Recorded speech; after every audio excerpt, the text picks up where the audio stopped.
And as Israel prepares for a ground invasion of Gaza, the Israeli military is looking closely at the Gaza Metro.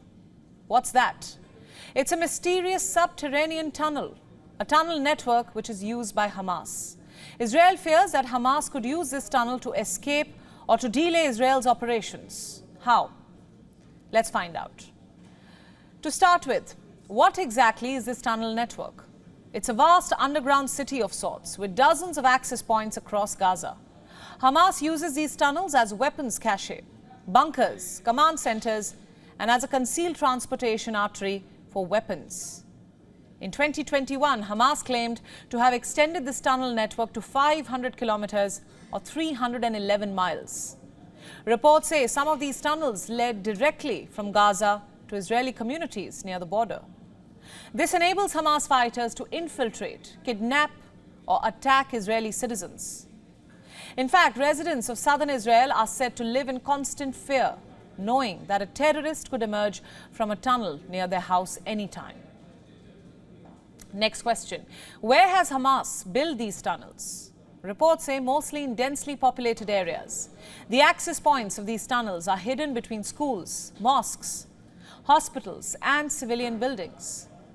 Israel says Hamas has deliberately embedded these tunnels inside civilian neighborhoods to take advantage of the IDF's reluctance to strike civilian areas.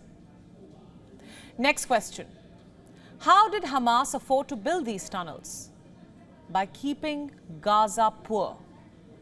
You see, while new houses and other civilian structures remain unbuilt in the Gaza Strip, Hamas has invested millions of dollars and other resources in building this tunnel network. Plus, it also exploits the aid and construction material that flows through Israel. Look at these reports. In the past decade, Israel has consistently transferred construction materials into Gaza, which is intended for civilian projects. But these materials were co-opted by Hamas for tunnel construction. Reports also say that since January 2014, 4,680 trucks carrying 181,000 tons of gravel, iron, cement, wood, and other supplies have passed through Israel into Gaza. Now, Hamas could have done a lot with these supplies. It could have built houses, hospitals, schools, libraries.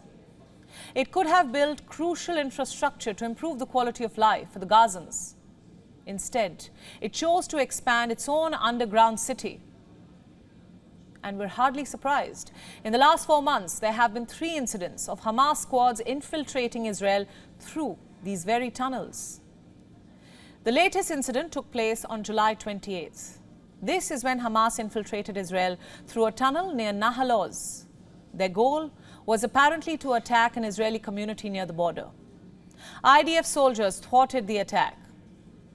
Then, on July 17th, heavily armed fighters climbed out of a tunnel near the Israeli community of Sufa, a few kilometers from the Gaza border. 4 days later, Hamas fighters wearing full IDF uniforms infiltrated Israel through a different tunnel. Look at this map now. It has been released by the IDF. It has mapped out the potential locations of these tunnels. Most of them are situated at the northern end of the Gaza Strip. There's another smaller network at the Gaza Strip's southern tip.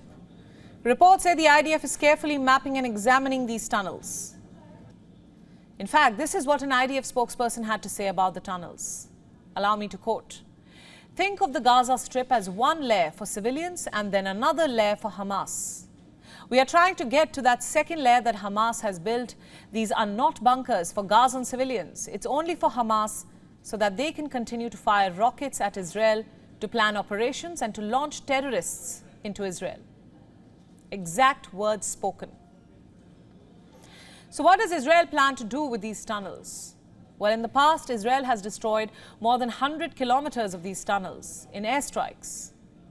Hamas said that this only accounted for 5% of the network size. What will Israel do this time around? Well, if we go by the sheer scale of its operations, it is by all means planning to demolish this tunnel network. WION World is now available in your country. Download the app now and get all the news updates on the move.